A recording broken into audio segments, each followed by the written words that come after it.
citing the threat posed to American nationals on the Caribbean nation of Grenada by that nation's pro-Marxist regime. On this day in 1983, President Ronald Reagan ordered U.S. forces to invade the island and to secure their safety. In little more than a week, Grenada's government was overthrown. Codenamed Operation Urgent Fury, the invasion was triggered by internal strife within the People's Revolutionary Government, resulting in the House arrest and, 6 days before the invasion, the execution of Prime Minister Maurice Bishop, the nation's pro-Marxist leader. That led to the formation of a revolutionary military council with Hudson Austin, another Marxist, as its chairman.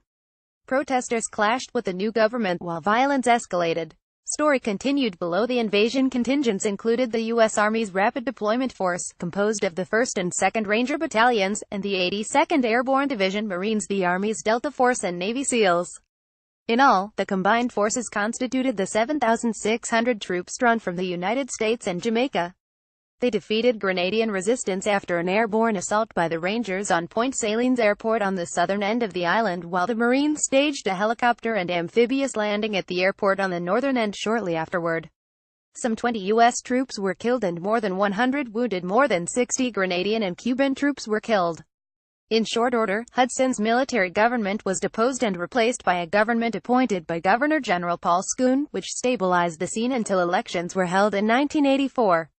There were nearly 1,000 Americans in Grenada at the time, many of them students at the island's medical school.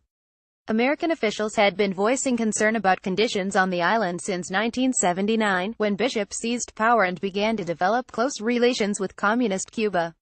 The invaders found themselves facing opposition from the Grenadian armed forces and from Cuban military engineers, who were in Grenada to repair and expand the island's main airport. They possessed scant intelligence about the island. In some cases, they needed to rely on old tourist maps to find their way. By signing up, you agree to receive email newsletters or alerts from Politico. You can unsubscribe at any time. Some political observers voiced skepticism over Reagan's justification of the invasion. They noted that it had taken place days after an explosion in a U.S. military installation in Lebanon had killed more than 240 U.S. troops. Nevertheless, the Reagan administration cited the invasion as the first successful rollback of communist influence since the beginning of the Cold War. Nowadays, Grenada marks this day as a national holiday known as Thanksgiving Day. It commemorates the freeing, as a result of the invasion, of several political prisoners, who subsequently went on to be elected into office. In 2000, the Grenadian government launched a Truth and Reconciliation Commission to re-examine some of the controversies of the time. The commission unsuccessfully attempted to find Bishop's body, which had been disposed of under Austin's orders and never found. Source: www.history.com